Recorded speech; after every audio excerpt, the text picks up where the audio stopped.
Bienvenue dans les récits extraordinaires de Pierre Bellemare. Un podcast issu des archives d'Europe 1.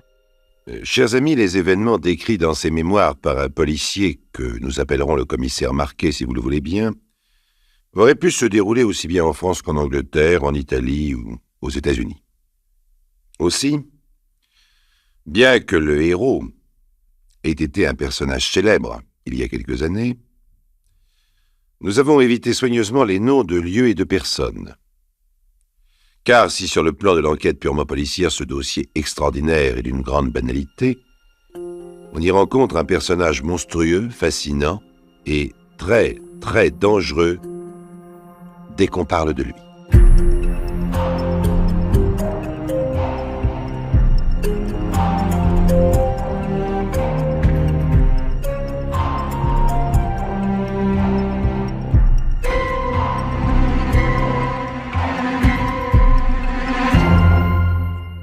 Le lundi 18 février au matin, le commissaire Marquet, qui exerce son activité dans un quartier résidentiel, reçoit un appel d'un commissariat d'une petite ville balnéaire.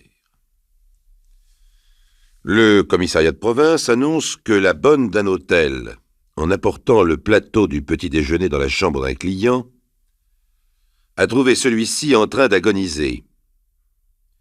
Il s'agit du très célèbre producteur de films George X. Le suicide ne fait aucun doute. On a retrouvé le verre ayant probablement contenu des barbituriques, ainsi qu'une lettre testamentaire adressée à sa femme. George X, sachant sans doute que les médecins auraient des chances de le sauver s'ils connaissaient la formule des produits toxiques, a pris soin de faire disparaître les emballages. Le temps qu'on détermine la nature des médicaments, il est mort. George X était venu 2 fois auparavant dans cet hôtel à titre tout à fait privé, accompagné d'une jeune femme dont on n'a pas encore découvert la véritable identité. On suppose seulement qu'il ne s'agissait pas de sa femme. Le fait qu'il ait été seul cette fois dans cet hôtel hors saison, dans une ville où aucune affaire ne paraît justifier son séjour, laisse à penser qu'il est venu là exprès pour mourir. Comme ces papiers indiquent une adresse officielle dans la circonscription du commissaire Marquet, il incombe à celui-ci d'effectuer les quelques démarches élémentaires. Pour le commissaire Marquet, ce serait de la pure routine si ce matin même un autre coup de téléphone, mais anonyme celui-là, ne l'avait déjà alerté. George X, disait le correspondant, a déclaré samedi qu'il se suiciderait dimanche. Ce matin, son téléphone ne répond pas. Il faudrait aller voir, mais s'il est mort, ce n'est pas un suicide. C'est un crime. Et le correspondant anonyme a raccroché. Bizarre, non? Malgré cela, pour le commissaire Marquet, gros homme paisible au regard clair, ce serait encore de la pure routine, n'était la personnalité de George X, grand producteur de films cinématographiques mondialement connu. Sa disparition va faire la une des journaux, on va chercher à savoir pourquoi il est mort, et jusqu'au plus petit détail de son suicide. Le premier geste du commissaire est donc d'appeler au domicile du producteur défunt. C'est une femme qui répond. « Monsieur George X n'est pas là. »« Je m'en doute, mais qui est à l'appareil ?»« C'est sa secrétaire privée. »« Commissaire Marquet, vous êtes là depuis quand ? » Je viens d'arriver et monsieur est en voyage. Est-ce qu'il y a un message ? Lorsque le commissaire donne à la secrétaire privée le motif de son appel, il déclenche une tempête de larmes et des déclarations confuses desquelles il ressort que la secrétaire privée n'est pas tellement surprise du suicide de son patron. Pour en savoir le plus possible avant d'être assailli par les journalistes, le commissaire Marquet décide alors d'aller l'interroger lui-même. Quelques instants plus tard, dès qu'il entre dans l'appartement de George X, le commissaire a l'intuition, comme il l'explique lui-même dans ses mémoires, que ce fait divers affreusement banal recouvre un drame hors du commun. Vous allez comprendre tout de suite, chers amis. George X, je vous l'ai dit, est mondialement connu. C'est un producteur de films réputé pour son audace, son sens de la nouveauté, de la surprise. Il a lancé une vedette aujourd'hui très célèbre, fait confiance à des réalisateurs nouveaux, gagné beaucoup d'argent. Il était célèbre aussi pour ses colères, sa puissance de travail. On imagine donc une sorte de requin vivant dans l'opulence, gorgé de champagne et de caviar. Or, le commissaire découvre un appartement merveilleusement situé, certes au dernier étage d'un immeuble, ceinturé par une terrasse, mais tout petit. La décoration agréable paraît n'avoir jamais été finie. Les meubles sont de bon goût, mais modestes. Enfin, le commissaire ne voit pas les bibelots ou les objets d'art qu'il s'attendait à trouver. Mais le plus bizarre, c'est peut-être la secrétaire privée. Comme elle guettait l'arrivée du commissaire sur la terrasse, elle est vêtue d'un manteau de renard blanc, dont le poil est très largement absent, de bottillons blancs de jeune fille, et pourtant, elle a environ 50 ans. Mais elle doit refuser son âge, si l'on en croit, une chevelure outrageusement blonde, soigneusement laquée, et des lèvres, mon Dieu, très très rouges. « Vous êtes la secrétaire privée de M. Georges X. »« Oui, » répond la femme qui se met à pleurer. Le téléphone sonne. C'est la femme du célèbre producteur. Ils sont séparés depuis 15 ans, mais à l'annonce du drame, la femme, elle aussi, sanglote au téléphone. Elle sanglote, mais là encore, le commissaire a l'impression qu'elle n'est pas tellement surprise de ce suicide. D'ailleurs, elle le dit elle-même. Ça devait arriver. Le commissaire lui demande si elle veut venir. Elle accepte. En raccrochant, le commissaire s'adresse à la secrétaire privée. « Vous n'avez pas l'air surpris que M. Georges X se soit suicidé. »« Oh non. Oh non, ça n'allait plus du tout. » « Mais pourquoi ça n'allait pas ?» La secrétaire privée est incapable de le dire. Elle fait du disparu un portrait bizarre. Si on l'en croit, Georges X était à la fois un homme odieux et attachant, méchant et trop bon. Ce qui lui est arrivé serait à la fois très triste, très injuste et... c'est bien fait pour lui. Évidemment, ce portrait n'est pas plausible, mais c'est ainsi que la secrétaire privée le voit, et vous comprendrez bientôt pourquoi. « Parlez-moi de sa femme » demande le commissaire. Alors là, la secrétaire privée ne se fait pas prier. Sur ce sujet, elle est intarissable. Georges X s'est séparé de sa femme il y a presque 15 ans. Peut-être qu'elle était belle au début, mais elle est devenue trop grosse. Un homme pareil ne pouvait pas rester avec une femme comme ça. C'est du moins l'avis de la secrétaire privée. Dès qu'ils se sont séparés, ce pauvre monsieur est devenu une vache à lait. Il n'y a qu'à regarder cet appartement, il est simple, tout petit. Par contre, sa femme vit dans un appartement somptueux, bourré de jolis meubles, de beaux objets. Et si elle a quelquefois du mal à boucler ses fins de mois, ça ne l'empêche pas de mettre les enfants dans les meilleurs collèges, de partir en vacances plusieurs fois par an, d'avoir un chalet à la montagne, etc., etc. Ça ne l'empêche pas de nourrir son père et sa mère, une sœur paralysée, deux dalmatiens et un chat. Pourtant, lorsqu'elle téléphone à son mari, aujourd'hui encore, après 15 ans, c'est pour lui faire des scènes de jalousie, se plaindre de sa solitude, lui parler de ses douleurs et maladies diverses et lui demander une augmentation de sa pension. Alors vous comprenez, explique la secrétaire privée, ce pauvre monsieur était souvent odieux avec sa femme. Lorsqu'elle l'accablait de reproches au téléphone, il se mettait en colère, on l'entendait hurler jusqu'au rez-de-chaussée de l'immeuble. Madame Georges X, qui arrive peu après ce portrait flatteur, est en effet une très très opulente personne brune avec de très beaux yeux clairs. Elle arrive essoufflée, larmoyante, ayant en hâte jeté sur ses épaules ce qui devait lui tomber sous la main, c'est-à-dire un manteau d'astrakan gris. Tout de suite, elle s'en prend à la secrétaire. « Je vous avais demandé, dit-elle, s'il avait des somnifères. Je vous avais dit de regarder partout. Lui laisser tout ce poison, c'était de la folie. » La secrétaire privée se défend. « Mais j'ai cherché, je n'ai rien trouvé. Sûrement qu'il le cachait. » Et la secrétaire privée a un ton de reproche. « Vous auriez dû venir chercher vous-même. » Sous-entendu, sa femme, ce n'est pas moi, c'est vous. Le commissaire Marquet intervient. « Si je comprends bien, chère madame, vous craignez déjà qu'il se suicide. »« Mais oui, il avait plusieurs fois menacé de le faire. » Le commissaire observe alors que les deux femmes se mesurent du regard. C'est finalement la secrétaire privée qui, battue, se met à pleurnicher. « Qu'est-ce que je fais, madame ?»« Eh bien, vous nous laissez avec le commissaire, vous terminez le ménage, et puis vous cherchez du travail. » Comme la secrétaire privée est de plus en plus effondrée, la femme ajoute « Vous étiez toujours en train de vous plaindre. Eh bien maintenant, vous voilà libre. » Quelques instants plus tard, le commissaire Marquet a l'explication de cette curieuse scène. Sous ses grands airs, la secrétaire privée n'est autre qu'une femme de ménage. D'après Madame Georges X, elle n'est pas prête à retrouver une place pareille, payée comme une secrétaire à plein temps alors qu'elle n'est qu'une femme de ménage à mi-temps. « Mais pourquoi ça ?» demande le commissaire Marquet. « Bah, ça c'est tout mon mari, trop bon, trop faible. Il ne savait pas dire non, il acceptait toujours. » Voyez-vous, elle lui avait demandé de la déclarer comme secrétaire parce que ça la vexait de devoir avouer qu'elle était femme de ménage. Alors, il avait eu pitié, mais ça lui coûtait cher, parce qu'avec les lois sociales, il avait fini par être obligé de la payer comme une secrétaire. Et il n'avait même pas besoin d'elle toute la journée. Si le ménage s'est vite fait, en fait de secrétaire, c'est une mijaurée stupide, même pas capable de tenir un ménage. 10 fois, je lui ai dit de s'en débarrasser, mais il n'osait pas la mettre à la porte. Alors évidemment, cette femme l'agaçait. Elle se plaignait tout le temps parce qu'il était odieux. Mais c'est parce qu'elle l'agaçait qu'il était odieux. Regardez-la avec ses airs de princesse déchue. L'appartement n'est même pas propre. Elle préférait lui apporter des fleurs avec l'argent qu'elle prenait sur la caisse plutôt que de laver le carrelage de la cuisine. Tenez, vous n'avez qu'à ouvrir le réfrigérateur, je suis à peu près sûr qu'il n'y a rien dedans.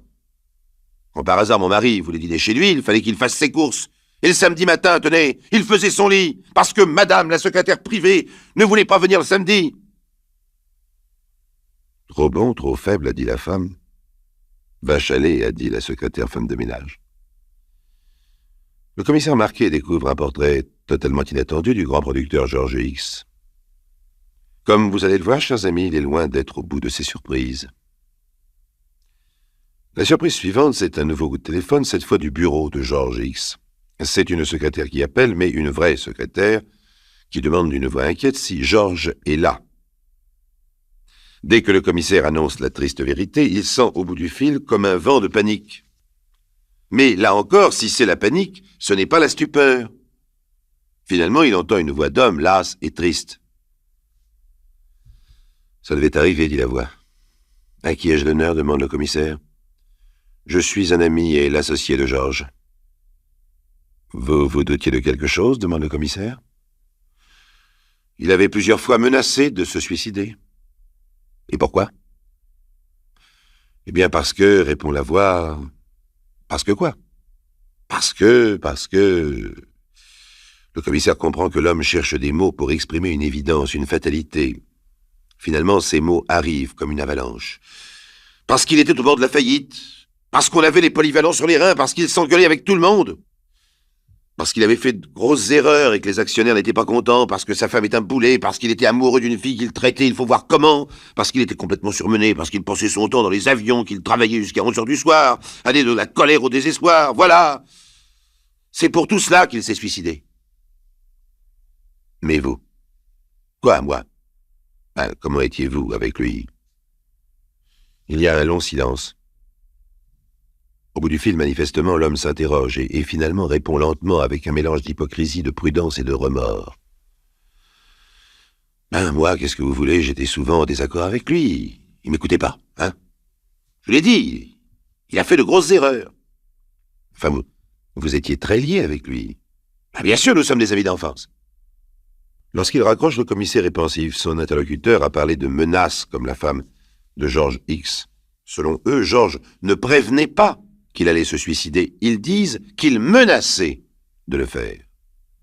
C'est donc qu'inconsciemment, ils admettent l'idée que le malheureux leur en voulait, qu'il attendait quelque chose d'eux.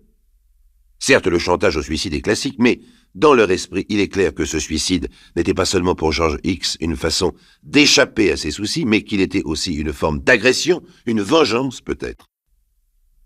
Évidemment, la nouvelle du suicide de George X se répand comme une traînée de poudre. À 11 heures du matin, la radio en parle, le téléphone n'arrête plus de sonner, amis, artistes, journalistes, etc. Parmi ces appels, celui de la maîtresse de George. D'une voix sourde et gênée, elle demande simplement si ce qu'on vient d'annoncer à la radio est vrai. Mais elle est tombée sur le commissaire comme on tombe dans un piège. Lorsqu'il lui demande de venir, elle hésite, elle a peur du scandale. Elle est mariée, elle a des enfants, mais elle ne peut refuser lorsque le commissaire lui promet la discrétion.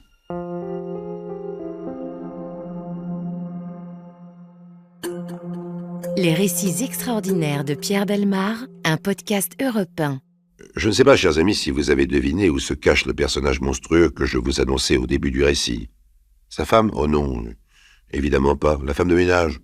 La malheureuse. Rien ne permet d'imaginer qu'elle soit un monstre.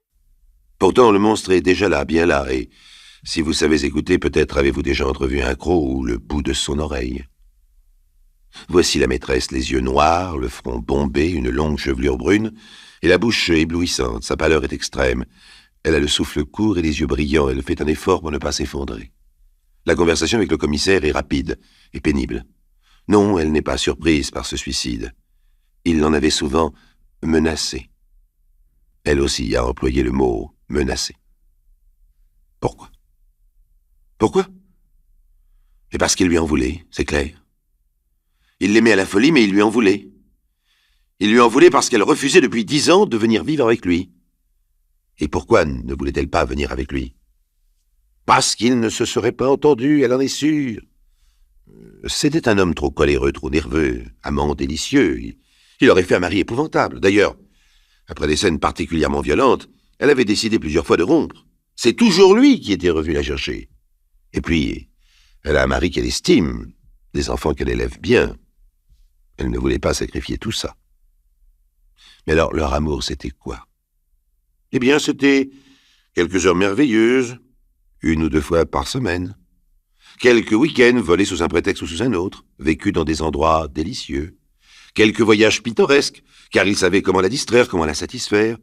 Pendant quelques jours, quelques heures, il était tout à la fois l'amant chaleureux, le père bienveillant qui la couvre de cadeaux, le compagnon de voyage, connaissant tout, au monologue intarissable et passionnant. Mais il ne pouvait être ça que quelques jours, quelques heures. Et ces derniers temps, il était devenu impossible. Pourquoi? À cause de ses affaires, sans doute. Ces 2 derniers films pour lesquels il s'était donné tant de mal, 2 films remarquables d'ailleurs, le public ne les avait pas compris, ils n'ont eu aucun succès. Alors il en a entrepris un 3e. Commercial, celui-là. Trop. Il a voulu faire trop commercial. Le résultat financier a été médiocre. Par contre, il s'est fait traîner dans la boue par les critiques. Pendant ce temps, son ami et collaborateur, sous prétexte de l'aider à redresser la barre, avait fini par obtenir tellement d'avantages qu'il gagnait plus que lui. Voyant cela, le personnel réclamait des augmentations alors même qu'on savait la société au bord de la faillite. Le percepteur épluchait les comptes, cherchant un redressement à tout prix. Sa femme le harcelait, jusqu'à la femme de ménage, qui, sous prétexte qu'elle était secrétaire, jugeait indigne d'elle de lui laver son linge et de lui recoudre ses boutons de sorte qu'il avait des trous à ses chaussettes et des cols élimés. Lui, un homme pareil, un producteur dont le nom était inscrit 10 fois sur tous les écrans du monde. Et vous, madame? Quoi, moi? Ah, qu'est-ce que vous avez fait pour lui? La femme a un haut-le-corps. Elle regarde le commissaire de ses yeux noirs subitement très durs. Les lèvres se sont serrées. Moi, mais je ne pouvais rien pour lui. Ce n'est pas ma faute s'il était trop bon, trop faible. Ce n'est pas ma faute si ces derniers films n'ont pas eu de succès. Et puis, je ne suis pas sa femme, après tout. Mon mari a ses propres soucis, j'ai le souci de mes enfants. Ce n'est pas de nouveaux soucis que je venais chercher auprès de lui. Il n'était pas là pour encaisser ses sautes d'humeur. Je lui avais bien dit. Cela a été très clair entre nous. Mais enfin, vous dites qu'il avait menacé de se suicider. Oui. Vous étiez inquiète pour lui. Oui. Mais qu'est-ce que vous vouliez que je fasse? Je ne sais pas, moi. Hier, par exemple. La femme ne le laisse pas finir. Elle se lève, et bien que des larmes jaillissent de ses yeux, elle parvient à répliquer d'une voix glacée et péremptoire. Hier, j'étais avec mon mari et mes enfants au mariage de ma belle-sœur. Il n'y a rien à ajouter. Le commissaire laisse donc repartir la ravissante femme dans un halo soyeux de parfums et de larmes. Cette fois, le commissaire a compris le sens de l'appel anonyme. S'il est mort, ce n'est pas un suicide, c'est un crime. 3 jours plus tard, à l'enterrement, il y a foule. La foule des parents, des amis, des collaborateurs, des distributeurs de films, des artistes, des journalistes, des critiques, même le contrôleur du fisc est venu. Cette fois, le commissaire en est certain, cette foule en deuil qui pleure sous les parapluies, c'est le monstre qui a tué George X. La veille, il a réuni les principaux acteurs du drame, la femme, la maîtresse, l'associée, la vraie secrétaire et même la fausse, la secrétaire privée, femme de ménage. Et il a pu récapituler les faits. George X n'était grand que par son génie inventif. Hormis cette imagination explosive, c'était un homme plutôt moyen, peut-être même moins que moyen, moins tenace qu'un petit commerçant qui s'accroche à sa boutique, moins roublard qu'un petit entrepreneur de plomberie. Bref, un très mauvais homme d'affaires, beaucoup trop faible pour diriger envers et contre tous une société au milieu d'une crise. Dans un premier temps, le succès de ses idées lui avait permis de gagner beaucoup d'argent, de créer une société pour administrer sa réussite. Mais, puisqu'il gagnait de l'argent, il fallait qu'il en donne, n'est-ce pas? Alors, au lieu de le soutenir, ses collaborateurs l'avaient petit à petit dévoré. Il n'était probablement pas meilleur qu'un autre, mais comme il ne savait pas dire non, il n'était qu'une vache à lait. Et si l'on dit que les vaches donnent du lait, en réalité, chacun sait qu'on leur prend sans leur demander. Alors, petit à petit, on lui prenait tout. On lui prenait son argent, d'autant plus facilement qu'il n'avait jamais le temps de le dépenser lui-même. D'ailleurs, même son temps, il l'avait partagé avec sa maîtresse, par exemple. Elle savait s'organiser. Après un week-end à Deauville, elle rentrait tranquillement chez elle, retrouver son petit mari, ses enfants et la chaleur du foyer. Et puis lui, il rentrait pendant la nuit en voiture, dormait 2 heures et prenait l'avion pour New York. Mais tous savaient qu'en fin de compte, leur vie dépendait de l'activité et de la résistance physique et morale d'un seul. Tout reposait sur les épaules de ce malheureux. Mais lui aussi le savait. Alors, il vivait dans un perpétuel état de colère et de frustration qui le rendait souvent odieux. Dès que l'insuccès est venu, dès les premiers revers, les rats ont commencé à quitter le navire. Sa femme, avec laquelle il était séparé depuis 15 ans, a demandé le divorce pour ne pas être compromise dans une faillite. Sa maîtresse a tout avoué à son mari pour avoir la conscience tranquille. Son associé et ami intime a commencé à lui reprocher de ne pas suivre ses conseils et à se ranger du côté des ennemis, etc., etc. Mais avant de quitter le navire, les rats essaient d'emporter quelque chose. Sa femme une pension, l'associé quelques avantages. La femme de ménage s'assurait qu'elle aurait droit comme secrétaire à ses indemnités de licenciement. L'avant-veille de son suicide, un employé qui s'estimait mal payé, et c'était peut-être vrai, lui demandait encore une augmentation. Même l'État se présentait à la curée, un contrôleur se penchait sur la comptabilité, et sous prétexte que Georges X avait gagné beaucoup d'argent, réclamait sa part. Sa part de quoi? On se le demande puisque Georges, en fait, personnellement, n'avait rien. Georges, en réalité, n'était qu'un pauvre type, travaillant 10 fois plus que le contrôleur pour profiter 10 fois moins de la vie. Souvent, il avait menacé de se suicider. Samedi, après s'être disputé avec sa fidèle secrétaire, la vraie, il l'avait averti qu'il allait se suicider. Celle-ci, la colère passée, comprit cette fois que ce n'était pas une menace en l'air. Alors elle a téléphoné à tout le monde, la femme, la maîtresse, l'associé, jusqu'à la femme de ménage. Et qu'est-ce qu'ils ont fait? Rien. Sa vie pendant longtemps a été utile à tous, mais maintenant. Oh, il était aussi bien qu'il disparaisse. Il avait déjà souvent parlé de son suicide, n'est-ce pas? Alors, l'une a été dans son chalet à la montagne, l'autre est allée au mariage de sa belle-sœur, l'associé a reçu des amis, et le dimanche matin, l'autobus de la femme de ménage ne passe que toutes les heures. Quant à la fidèle secrétaire, eh bien, elle avait fait son devoir. Elle avait averti tout le monde. Lorsqu'on prévient les gens qu'on va se suicider, c'est évidemment pour qu'ils vous en empêchent. C'est un moyen comme un autre de provoquer un mouvement, une marque d'estime ou d'affection. Seul, plus seul que jamais, ne voyant personne venir, Georges a décidé d'aller se suicider dans cet hôtel désert de la petite station balnéaire balayée par la pluie, où il avait sans doute connu les rares moments ensoleillés et heureux d'une triste existence. Alors, non-assistance à personne en danger? Allons donc. On ne met pas les menottes à un monstre qui a 100 bras.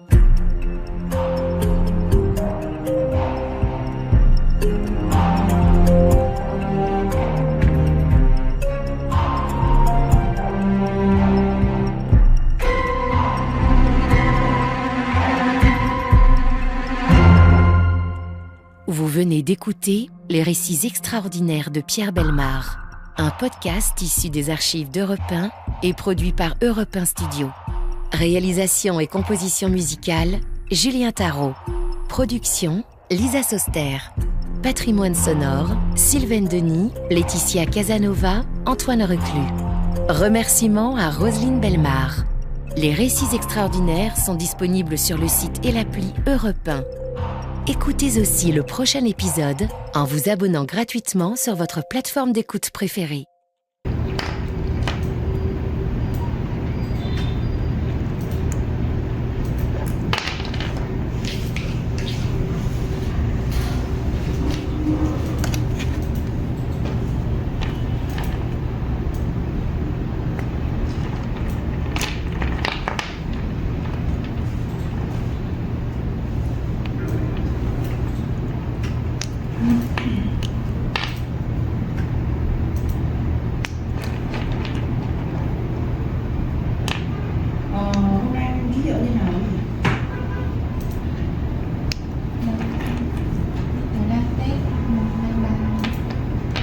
khi họ thay đổi cho nó mới là Vâng, thay đổi theo.